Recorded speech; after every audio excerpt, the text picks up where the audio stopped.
Hello viewers, welcome to my YouTube channel. আজকে আমি আপনাদের দেখাবো কিভাবে অ্যাডোবি ইলাস্ট্রেটরে একটি সুন্দর, ইউনিক এবং আইকনিক লোগো ডিজাইন করা যায়।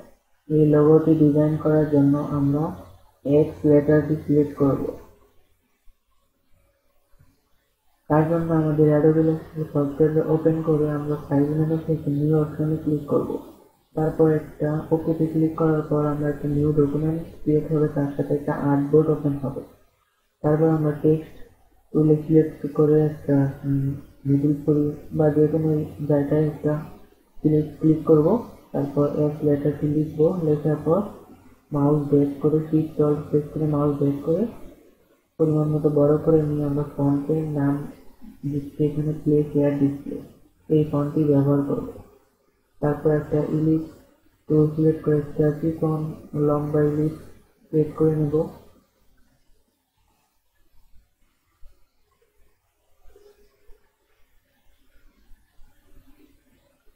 তারপর আমরা শিফট আর অল্ট প্রেস করে মাউস নিচে দিকে একটা হালকা ব্রেক করলেই আরেকটা কপি হবে।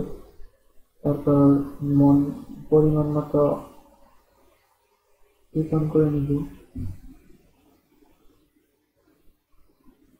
তারপর এক্স এর মিডল পজিশনে বসাবো।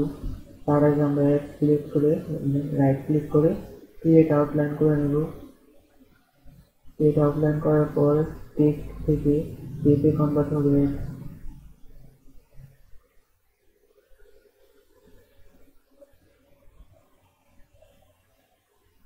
তারপর আমরা রোটেট করে নেব।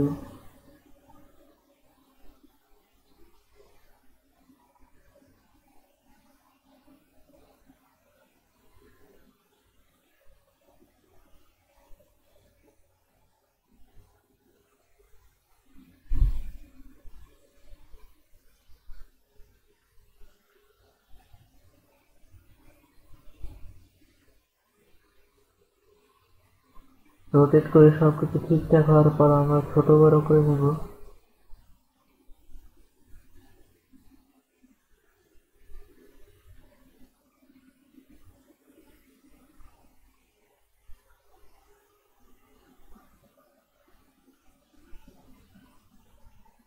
তারপর নিজের ইচ্ছা মতন সব ঠিকঠাক করে নেব।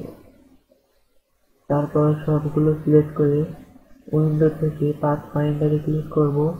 তারপর পাথ ফাইন্ডারে টিম আইকনে ক্লিক করব। টিম আইকনে ওয়ান ক্লিক করার পর আমরা রাইট ক্লিক করে আনগ্রুপ করে নেব। তারপর যে প্রতিটা শেপ আলাদা আলাদা হয়ে যাবে।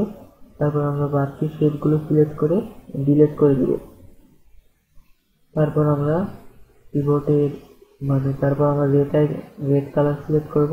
তারপর যে শেপগুলো বাকি হয়েছে ওগুলো সিলেক্ট করে কিবোর্ডের ডিলিট কি দ্বারা ডিলিট করে দিব। তারপর আইড্রপার টুল দ্বারা আমরা সব কালার সেট করে নেব। যেগুলো কালার হয়নি সেই ছিল আজকের টিউটোরিয়াল। যদি ভিডিওটি ভালো লেগে থাকে আমাদের চ্যানেলটি সাবস্ক্রাইব করে ভিডিওতে লাইক দিয়ে আমাদের পাশে থাকুন।